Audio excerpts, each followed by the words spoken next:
Hi. இன்றைக்கான video என்னென்னா how to protect your energy and how to set boundaries. So இது எதுக்கு அப்படின்னா, ஸோ வந்து ரொம்பவே சேக்கர்டான ஒரு விஷயம் தான் எனர்ஜி அப்படின்றது. நம்மளாம் எனர்ஜெட்டிக் பீயிங், நம்ம எல்லாருக்கும் தெரியும். ஸோ நம்மக்கிட்ட இருக்கிறது ஒரு கரன்சியை விட ரொம்ப இம்பார்ட்டன்ட் திங் என்ன அப்படின்னா எனர்ஜி தான். ஸோ வந்துட்டு அதை வந்து நம்ம எவ்வளோ ப்ரொடெக்டடாக வச்சுக்கிறோமோ, அந்த எவ்வளோ வந்து என்ன சொல்கிறது, நமக்காக நம்ம ப்ரியாரிட்டைஸ் பண்ணி யூஸ் பண்ணுறோமோ அது வரைக்கும் அது என்ன சொல்கிறது, எஃபிஷியண்ட்டாக நம்ம யூஸ் பண்ணலாம். நமக்காக வந்து நம்ம அது ப்ராப்பரான வேலை யூஸ் பண்ணலாம். தேவையில்லாத இடத்துல ட்ரைன் அவுட் ஆகுது இல்லையா, நம்ம எனர்ஜி வந்து ஈஸியாக ட்ரைன் ஆகிடும். ஸோ அதை எப்படி ப்ரொடெக்ட் பண்ணி வச்சுக்கிறதுன்னு தான். பிகாஸ் எஸ்பெஷலி நீங்கள் வந்துட்டு ஒரு ஒரு எம்பத்தாக இருக்கீங்க, ரொம்பவே ஒரு எம்பத்தைஸ்டு பர்சன். நான் ரொம்ப சென்சிட்டிவ். யாராச்சும் அழுதா நானும் அழுதுருவேன். இப்போ வந்து அவங்க ப்ராப்ளம்ஸை என்னோட ப்ராப்ளம்ஸாக எடுத்து பார்க்குற ஒரு மைண்ட் இருக்க பர்சன் தான் நான். ஆல்சோ நீங்கள் வந்து ஒரு விக்டிம் மென்டாலிட்டி இருக்கவங்க, விக்டிம் மைண்ட் செட்டில் இருக்கவங்க. ஸோ இப்படிலாம் இருக்கீங்க அப்படின்னா கண்டிப்பாக நீங்களும் உங்கள் எனர்ஜியை ப்ரொடெக்ட் பண்ணி ஆகணும்.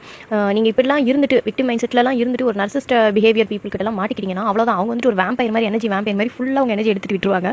ஸோ அதனால தான் நான் சொல்கிறேன், எனர்ஜி ப்ரொடெக்ஷன் ரொம்ப இம்பார்ட்டண்ட். ஸோ ஏன் வந்து யார்கிட்ட உங்களுக்கு வந்து இந்த எனர்ஜி வந்து ட்ரைன் அவுட் ஆகும், ஆல்சோ எப்படி வந்து அதை ப்ரொடெக்ட் பண்ணிக்கலாம் அப்படின்ற எந்தெந்த விஷயத்தில் எந்தெந்த சுச்சுவேஷன்